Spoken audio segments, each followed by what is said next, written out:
Hello friends, आप सभी का यूट्यूब चैनल पे स्वागत है। दोस्तों, आज सर्वप्रथम मैं 65वीं बीपीएससी में जो अंतिम रूप से सफल हुए हैं सभी सफल अभ्यर्थियों को, जो विभिन्न पदों पर आज अंतिम रूप से चयनित हुए हैं बिहार लोक सेवा आयोग के 65वीं बीपीएससी में, उन सभी अभ्यर्थियों को मेरी ओर से हार्दिक शुभकामनाएं, बहुत बहुत बधाई। आगे आपका उज्जवल भविष्य हो, यह मेरी शुभकामनाएं हैं। दोस्तों, जो नए अभ्यर्थी हैं, आप प्रेरणा लेकर आगे बढ़ें और 67वीं बीपीएससी जो आने वाला है उस पर मुख्यतः फोकस करें। दोस्तों, आप भी अधिकारी बन सकते हैं और जो भी नए प्रिपरेशन कर रहे हैं 67वीं बीपीएससी के लिए, जो भी हमारे चैनल पे नए लोग जुड़े हैं, वो कृपया इस चैनल को सब्सक्राइब कर लें और बेल आइकन को प्रेस करें ताकि कोई भी नए वीडियो अपलोड होता है तो नोटिफिकेशन के माध्यम से वो आपको मिल सके और आप उससे लाभान्वित हो सकें। दोस्तों, कई सारे कमेंट्स आते हैं, कई सारे दोस्तों का भी मैसेज आता है। सभी का तो मैं जवाब नहीं दे पाता हूँ क्योंकि इतना बिजी शेड्यूल होता है हम सभी का, और एसडीएम के पद पर रहकर इसके आपके लिए अतिरिक्त समय निकालना बेहद ही कठिन होता है। फिर भी मैं आपके लिए आता हूं और कोशिश करता हूं कि आपके लिए कुछ नया कर सकूं और नया कुछ लाभ दे सकूं। तो दोस्तों, मैं ये सोचा कि कुछ स्ट्रैटेजी के साथ, एक नई रणनीति के साथ, जो एग्ज़ाम का पैटर्न है, कहाँ से सवाल आते हैं, कहाँ से प्रश्न पूछे जाने की संभावनाएँ होती है और हमेशा बीपीएससी पीटी के एग्ज़ाम्स में पूछे जाते रहे हैं। तो दोस्तों, उन्हीं टॉपिक को मैं लेकर आज आया हूं। दोस्तों, आपको मैंने पहले भी कहा है और आप सभी अवगत हैं, सिलेबस को भी देखा, प्रीवियस ईयर को क्वेश्चन को भी आपने देखा है कि कहां से सवाल अधिक आते हैं। मॉडर्न हिस्ट्री से सबसे अधिक सवाल आते हैं। तो दोस्तों, आज मैं कुछ ऐसे ही टॉपिक को उठाया हूं। आप सभी जानते हैं कि राष्ट्रीय आंदोलन में, विशेषकर आधुनिक भारत के इतिहास में, प्रमुख समाचार पत्र, पुस्तक, पत्रिकाएं से संबंधित सवाल हमेशा आते रहे हैं। तो मैं आज सोचा कि ये मुख्य रूप से फोकस करूं कि प्रमुख समाचार पत्र, पुस्तकें, इनके कौन से रचयिता है, इनके कौन से लेखक है, ये समाचार पत्रिका कहाँ से निकलते थे, कौन इनके संपादक थे, इन्हीं पर आज मैं मुख्यतः फोकस करने जा रहा हूँ। और ये सवाल पूछे ही जाते हैं, आप प्रीवियस ईयर के क्वेश्चन को देखेंगे तो ये पूछा जाता है।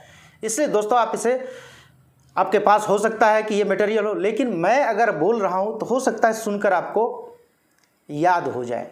तो दोस्तों, इसे शुरुआत से लेकर अंत तक आप बने रहेंगे और मैं आज स्टार्ट करता हूँ इसी टॉपिक को लेकर। तो दोस्तों, मैं पहले थोड़ा सा जान लूँ कि समाचार पत्रों का इतिहास क्या रहा है। दोस्तों, सबसे पहले 1557 ईस्वी में यूरोपियों के द्वारा, जो पुर्तगाली यहाँ आए थे, प्रिंटिंग का विकास उन्हीं के समय, पुर्तगालियों के समय ही हुआ था, 1557 ईस्वी में। इसके बाद दोस्तों, कुछ ब्रिटिश लोग यहाँ आए और ब्रिटिश के द्वारा, और उसमें भारत के प्रमुख लोग भी थे, एक सहयोग से, विशेषकर ब्रिटिश के द्वारा ही समाचार पत्रों का प्रकाशन किया गया। और यह 1780 ईस्वी में ब्रिटिश के द्वारा समाचार पत्रों का खासकर प्रकाशन कराया गया। तो हम मान सकते हैं कि ब्रिटिश भारत में जेम्स अगस्टस हिक्की नाम के ब्रिटिश थे, उनके द्वारा 1780 ईस्वी में समाचार पत्रों का प्रकाशन कराया गया, समाचार पत्रों का। इसके बाद दोस्तों, अगर माना जाए तो इनके द्वारा पहला समाचार पत्र, जो बंगाल गजट के नाम से जाना जाता है, प्रकाशित हुआ था। सबसे पहले ब्रिटिश भारत में जो थे, बंगाल गजट इन्हीं के द्वारा निकाला गया था। इसके बाद दोस्तों, अगर कहा जाए, पूछा जाए आपसे कि पहले भारतीय कौन थे जिनके द्वारा साप्ताहिक पत्रिका निकाला गया, यानी पत्रिका पहली बार, और वो भी बंगाल गजट ही था, साप्ताहिक पत्रिका, तो वो दोस्तों गंगाधर भट्टाचार्य थे। गंगाधर भट्टाचार्य के द्वारा बंगाल गजट पहले भारतीय थे। मैंने ब्रिटिश के बारे में बताया, Bengal gazette, James Hicky short नाम जान सकते हैं, लेकिन गंगाधर भट्टाचार्य पहले से भारतीय थे जो साप्ताहिक पत्रिका बंगाल गजट के नाम से निकाले थे। इसके बाद दोस्तों कुछ प्रमुख जो हमारे साहित्यकार रहे राष्ट्र में के निर्माण में, चाहे वो संपादकीय के माध्यम से या बुक के माध्यम से, पत्र पत्रिकाओं के माध्यम से, क्रांतिकारी आंदोलन में योगदान दिया, इन सभी के द्वारा कुछ महत्वपूर्ण पुस्तक और पत्रिकाएं निकाली गई। उन्हीं के बारे में आज मैं चर्चा करूंगा। पुस्तकें बहुत हैं, पत्रिकाएं बहुत हैं, लेकिन जो पूछे जाते हैं उन्हीं पे मैं आज फोकस करूंगा। अगर दोस्तों आपसे पूछा जाता है कि भारतीय प्रेस के अग्रदूत के नाम से कौन जाने जाते हैं, भारतीय प्रेस के अग्रदूत के रूप में राजा राम मोहन राय जाने जाते हैं। क्योंकि बाद में ये काफ़ी अहम रोल निभाए, काफ़ी सामाजिक सुधार किए। तो राजा राम मोहन राय को अगर आपसे सवाल किया जाता है कि प्रेस के अग्रदूत के रूप में कौन भारतीय जाने जाते हैं, तो राजा राम मोहन राय दोस्तों। और इन्हें प्रेस स्थापित करने का श्रेय भी दिया जाता है। तो कुछ नामों के साथ में कुछ महत्वपूर्ण है पत्र पत्रिकाएं, पुस्तक, उनसे संबंधित मैं आज चर्चा करने जा रहा हूं दोस्तों। तो आप लोग शुरुआत से लेकर अंत तक देखें, काफ़ी फायदा होगा दोस्तों। एक जगह आपको सेलेक्टिव मिल जाएगा। दोस्तों महात्मा गांधी, जिनका बहुत बड़ा रोल रहा है राष्ट्रीय आंदोलन में, और महात्मा गांधी का सिर्फ पुस्तकों और पत्रिकाओं में ही नहीं बल्कि देश के अग्रणीय नेताओं में शामिल हैं राष्ट्रपिता महात्मा गांधी, जिनका काफ़ी योगदान रहा है और इनसे हम अछूता नहीं रह सकते हैं। दोस्तों इनके महत्वपूर्ण पुस्तक और पत्रिकाएं हैं जो मैं अभी बताने जा रहा हूं, याद रखेंगे। Young India, Harijan, Hind Swaraj, Navjivan, my experiment with truth, ये सब इनके दोस्तों हैं पुस्तक। आप इनको जरूर याद कर लेंगे, इनसे पूछा जाता है। तो दोस्तों महात्मा गांधी के बारे में जानना जरूरी है, इनसे सवाल पूछा, आप कभी भी, आप भी जान रहे होंगे, आप देखे होंगे तो पूछा जाता है। इसके बाद दोस्तों राजा राम मोहन राय, अभी मैंने चर्चा किया था, प्रेस के संस्थापक, अग्रदूत के नाम से जाने जाते हैं। प्रिंसेप्स ऑफ, आप जानते होंगे दोस्तों, खासकर ईसाई धर्मों का जब प्रचलन था तो उस समय राजा राम मोहन राय ने सामाजिक सुधार, धर्म सुधार आंदोलन के नाम से जाने जाते हैं और काफ़ी इनका सराहनीय योगदान था। तो इनका प्रिंसेप्स ऑफ फ्रीसेस नाम का एक पत्र है, एक पुस्तक है, इनका काफ़ी रहा था। संवाद कौमुदी जो बांग्ला भाषा में पत्रिकाएं थी ये निकलती थी, इन्हीं के द्वारा स्थापित है। इसके बाद दोस्तों आप जानते हैं कि मिरातुल अखबार जो फारसी भाषा में है ये इन्हीं का है। मिरातुल अखबार कई बार पूछा गया है, आप इनको ज़रूर नोट डाउन कर लें। तो दोस्तों ये सब इनसे पूछा जाता है। ब्रह्म विकाल मैगजीन ये इन्हीं से रिलेटेड है, इनको आप जरूर जानें। तो राजा राम मोहन राय के बारे में मैंने देख लिया।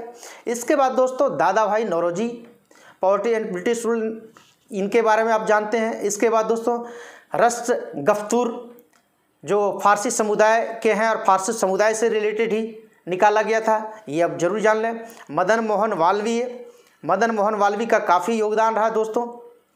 और मदन मोहन वाल्वी अब्दुल, आप जानते हैं कि दोस्तों कि लीडर हिंदुस्तान, ये सब इन्हीं का समाचार पत्र रहा है दोस्तों। आप इसको ज़रूर फोकस करें और इसको नोट डाउन करके ज़रूर याद कर लें। अभ्युदय, लीडर और हिंदुस्तान, ये तीन ऐसे हैं समाचार पत्र जो मदन मोहन वाल्वी का निकलता था। ये सब पूछा जाता है दोस्तों। इसके बाद दोस्तों बाल गंगाधर तिलक का आप नाम जानते हैं, जो लोकमान्य तिलक के नाम से भी जाने जाते हैं। राष्ट्रीय आंदोलन में अग्रणी भूमिका निभाए हैं। आप सभी जानते हैं लाल बाल पाल के नाम से भी जाने जाते हैं। लाला लाजपत राय, बाल गंगाधर तिलक, बिपिन चंद्र पाल, ये तीन ऐसे शख्स थे जो राष्ट्रीय आंदोलन में अग्रणी भूमिका निभाए थे। तो दोस्तों बाल गंगाधर तिलक का केसरी, द मराठा, गीता रहस्य, ये सब द केसरी पत्रिका है और गीता रहस्य पुस्तक है। तो ये बाल गंगाधर तिलक की है, आप इसको जरूर नोट डाउन कर लें, इनसे सवाल पूछे जाते हैं दोस्तों। अरविंद घोष के बारे में आप जानते हैं, अपने क्रांतिकारी ओजस्वी पुस्तकों और पत्रिकाओं से जोश भर देते थे। तो अरविंद घोष से भी सवाल, मैं जो भी कह रहा हूं दोस्तों, आप प्रीवियस ईयर के क्वेश्चन को देखेंगे, पूछा जाता है। और ये पूछा ही जाता है, इसलिए आप इसको पढ़ेंगे ही पढ़ेंगे, इससे आप अछूते नहीं रह सकते हैं। कर्मयोगी, युगांतर, वंदे मातरम, लाइफ डिवाइन, ये सभी अरविंद घोष की पुस्तक है। आप इसको ज़रूर याद कर लेंगे। और एक मैं जो भी बताने जा रहा हूँ कलेक्टिव बता रहा हूँ, तो दोस्तों इसको आप ज़रूर देख लेंगे। Surendranath Banerjee, Bengali, a nation in making, इन्हीं का है पुस्तक, आप इसको भी जरूर पढ़ लें, इनसे पूछा जाता है।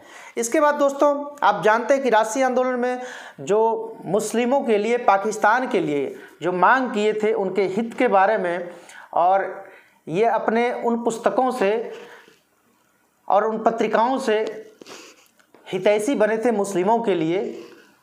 तो इनका है कामरेड और हमदर्द, यानी काम कौम के लिए ये अपना निकाले थे, और हमदर्द, उनके हमदर्द बनकर एक हमदर्द पुस्तक है। इनके माध्यम से दोस्तों ये अपना पाकिस्तान की मांग करते थे। तो दोस्तों इन सभी पुस्तकों और पत्रिकाओं को हम जरूर पढ़ लें, इनसे सवाल पूछे जाते हैं। एक जगह मैं कलेक्टिव करके आपसे शेयर कर रहा हूं कि इसको आप जरूर देख लेंगे। इसके बाद दोस्तों आप जानते हैं ईश्वर चंद्र विद्यासागर जो संस्कृत विश्वविद्यालय के प्रिंसिपल हुआ करते थे, और इनकी पुस्तक सोम प्रकाश जो पत्रिका थी, इनकी पत्रिका सोम प्रकाश काफ़ी फेमस हुई थी और कई बार पूछा गया है, तो इसको भी जरूर देख लेंगे दोस्तों। तो कुछ प्रमुख क्रांतिकारी ओजस्वी नेताओं की चर्चा करें जिनका सामाजिक, आर्थिक, राजनीतिक और राष्ट्रीय आंदोलन में कहीं ना किसी रूप में योगदान रहा है। जरूरी नहीं कि अपने सामने वाले से लड़ाई करके लोहा लेकर ही संघर्ष किए, कुछ लोग अपने ओजस्वी भाषणों से, तो कोई किताबों से, कोई पुस्तकों से और कोई पत्र पत्रिकाओं से भी राष्ट्रीय आंदोलन में योगदान दिए हैं दोस्तों, तो इसको हम जरूर देखें। इसके बाद दोस्तों आप जानते हैं कि एनी बेसेंट जो होम रूल लीग के जनक कहे जाते हैं, और ये कॉमनवेल्थ और new India home rule league के तहत इनके द्वारा कॉमनवेल्थ और न्यू इंडिया 2 पुस्तक लिखी गई, और इनका भी काफ़ी योगदान था। तो ये जरूर दोनों देख लेंगे कि एनी बेसेंट के द्वारा कॉमनवेल्थ और न्यू इंडिया, तो दोस्तों इसको भी नोट डाउन कर लें।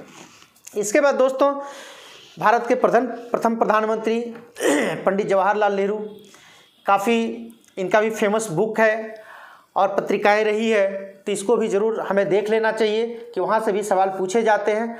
डिस्कवरी ऑफ इंडिया, आप जानते हैं दोस्तों कभी पूछा जाता है डिस्कवरी ऑफ इंडिया कहाँ से लिखा गया, कब लिखा गया, तो दोस्तों ये जब अहमदाबाद के जेल में बंद थे उसी समय इनके द्वारा discovery of India Jawaharlal Nehru के द्वारा लिखा गया था, और जेल में रहकर ही इनके द्वारा ये पुस्तक लिखा गया था दोस्तों। इसके बाद मेरी कहानी, glimpses of world history, Jawaharlal Nehru के द्वारा ही लिखा गया। तो ये सब काफ़ी फेमस बुक रहा है दोस्तों, इसको हमें जानना चाहिए और एग्जाम के व्यू से ज़रूर हमको जानकारी होनी चाहिए। इसके बाद दोस्तों दयानंद सरस्वती, आप सभी जानते हैं, इनसे भी सवाल पूछा जाता है। सत्यार्थ प्रकाश काफ़ी फेमस रहा है, तो इसको भी हमें जानना चाहिए। और जिस तरह से मैं बात कर रहा हूँ हो सकता है सुनकर ही आपको याद हो गया होगा, चूँकि दोस्तों आप एक जगह सेलेक्टिव पढ़ नहीं पाते हैं, कलेक्टिव आप कर नहीं पाते हैं, और सुनकर अधिक याद होती है। और अगर आप रिवीजन करेंगे, दूसरी बार भी सुन लेंगे, तो आपको कंप्लीट याद हो जाएगा और कभी भूल नहीं सकते दोस्तों, इसलिए इसे जानना जरूरी है। इसके बाद दोस्तों गोपाल कृष्ण गोखले, जो गांधी जी के गुरु थे, गोपाल कृष्ण गोखले, इनकी भी पुस्तक है नेशन पत्रिका, जो काफ़ी फेमस रहा है। तो गोपाल कृष्ण गोखले के बारे में जानना चाहिए। ये उदारवादी नेता के रूप में जाने जाते हैं। गोपाल कृष्ण गोखले इन्हीं से प्रभावित होकर गांधी जी उदारवादी नेता के रूप में सत्य हिंसा के पुजारी और उन पर विश्वास कर आगे बढ़े, राष्ट्रीय आंदोलन में अहम रोल निभाए। तो दोस्तों गोपाल कृष्ण गोखले के बारे में नेशन पत्रिका की बात करते हैं, तो इसको भी जानना चाहिए। इसके बाद दोस्तों मोतीलाल नेहरू इंडिपेंडेंट, इनकी पुस्तक रही है। तो इसे भी हमें जानना चाहिए। रविन्द्रनाथ टैगोर, गीतांजलि हो, तो ये सब काफ़ी फेमस बुक रहा है दोस्तों, तो ये सब अलग से भी आप पढ़ सकते हैं। और द पोस्ट ऑफिस भी रहा है, कुमुदनी बुक है, तो ये सब रविन्द्रनाथ टैगोर की पुस्तक रही है। चाहे वो गीतांजलि हो, कुमुदनी हो या तो पोस्ट ऑफिस हो, इनसे हो सकता है सवाल पूछे जा सकते हैं। चाहे परांजपे का काल हो, तो ये सब पूछा जाता है। शिशिर कुमार घोष भी दोस्तों, अमृत बाजार पत्रिका आप जानते होंगे कि अमृत बाजार पत्रिका, और उस समय ब्रिटिश का जब जुल्म हो रहा था तो इन पर जब वर्नाक्युलर एक्ट के तहत जब छापामारी चल रहा था तो रातों रात इनका पत्रिका जो था वो बंगला में निकलता था और फिर इसके बाद हिंदी भाषा में बदल दिया गया था। तो अमृत बाजार पत्रिका को भी हमें जानना चाहिए। शिशिर कुमार घोष इनके थे संपादक। तो दोस्तों ये महत्वपूर्ण सभी पुस्तक थे, पत्रिकाएं थी, और इनके संपादक जो भी पुस्तक रचयिता इनके द्वारा लिखी गई है, ये सब महत्वपूर्ण कुछ पुस्तक और पत्रिकाएं थी, आपको जानना जरूरी था। और मैं कोशिश किया कि आपको यह सब खासकर 67th बीपीएससी प्रीलिम्स के लिए इम्पोर्टेंट है, और आपको इस सेक्शन से कहीं ना कहीं प्रश्न आते ही रहे हैं और आपको यह जानना चाहिए। इसलिए दोस्तों मैं आज कोशिश किया कि इस टॉपिक को लेकर आऊं और आपके बीच रखूं, और पुनः मैं नेक्स्ट जो वीडियो लेकर आऊँगा नए टॉपिक के रूप में लेकर आऊँगा, और आपके लिए खास होगा, बेहद अच्छा होगा। और मैं कोशिश करता हूं दोस्तों आपके लिए जो यूजफुल हो वही वीडियो लेकर आता हूं, और ख़ासकर बीपीएससी से रिलेटेड होता है। तो मैं दोस्तों आज तक के लिए इतना ही। मेरा एक प्रयास था कि आपके बीच पहुंचाने का, और आप कैसे सक्सेस हो सकते हैं यह मेरे लिए भी मायने रखता है। तो दोस्तों आप एक रणनीति के तहत आप तैयारी करें और यह ठान लें कि मुझे निकालना है, तो दोस्तों यकीनन आप निकाल सकते हैं। बाहर से लगता है कि पहाड़ है, मेरे से नहीं होगा, दोस्तों कदम कदम बढ़ाते चलें, खुद आपको एहसास होने लगेगा कि मैं सही दिशा में हूँ। और सही दिशा की एक पहचान होती है, एक परख होती है। आप जितना भी पढ़ते हैं, मॉडल सेट को, क्वेश्चन बैंक को सॉल्व करिए, आपसे कितना बनता है, खुद एहसास हो जाएगा कि मेरी तैयारी कहाँ तक जा रही है, किस दिशा में जा रही है। क्योंकि दोस्तों मॉडल सेट ऑब्जेक्टिव क्वेश्चन को आप बनाते हैं, आपको खुद एहसास होगा, जो किसी को नहीं हो सकता है, आपको खुद एहसास होगा कि मेरी तैयारी किस दिशा में जा रही है। आपकी तैयारी सही दिशा में होनी चाहिए। मैं कोशिश करूँगा कि आपके लिए जो बेहतर हो सकता है नेक्स्ट वीडियो लेकर आऊँगा। आज तक के लिए दोस्तों इतना ही। Thank you so much. Thank you.